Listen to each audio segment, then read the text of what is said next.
j'espère que vous allez bien. Bienvenue dans ce nouveau point lecture.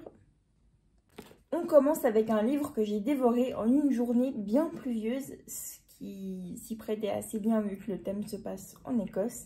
Il s'agit de A Royal Special School, écrit par Jaël Hassan et Nancy Gilbert, publié aux éditions Gulfstream Edition. Dans cette histoire, on va suivre Rose qui vient d'intégrer cette école, cette prestigieuse école dont tout le monde n'en dit que du bien, mais pourtant elle reste sur ses gardes, notamment à cause de son frère qui lui dit de s'en méfier, parce que ce serait là que de mystérieuses choses se seraient passées. Bref, elle n'est pas tout à fait tranquille et doit essayer de démêler un petit peu tout ça. J'ai vraiment adoré cette histoire, surtout dans l'ambiance, pas comme je vous l'ai dit, Écosse sous la pluie, c'était vraiment la journée parfaite pour ça au moment où je l'ai lu. Ça me fait beaucoup penser à un style d'Harry Potter, ou en tout cas ces films qui se passent dans les écoles, même si là on ne parle pas du tout de sorciers, mais je trouve que ça rejoint un peu cette idée. Et j'adore déjà rien que le design de la couverture devant, et même derrière, je trouve que c'est absolument magnifique.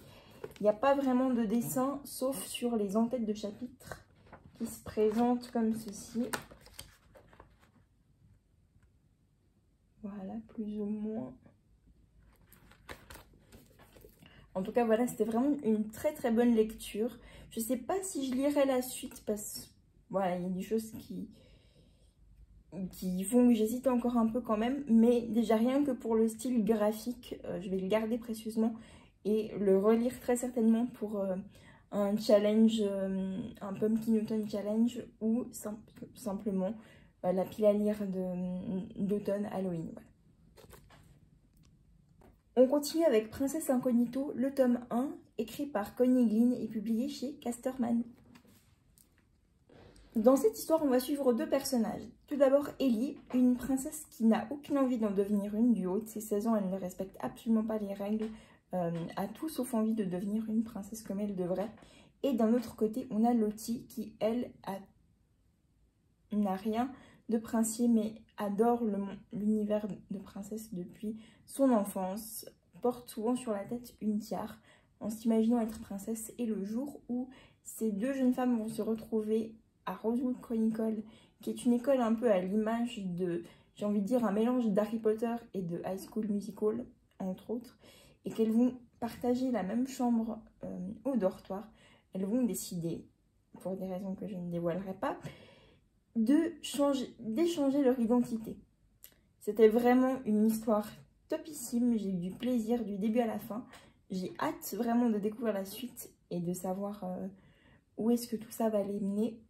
Et me connaissant, vu que j'ai une mémoire de poisson rouge avec les livres, j'ai meilleur temps de garder de toute façon celui-ci pour m'en faire une relecture juste avant le tome 2.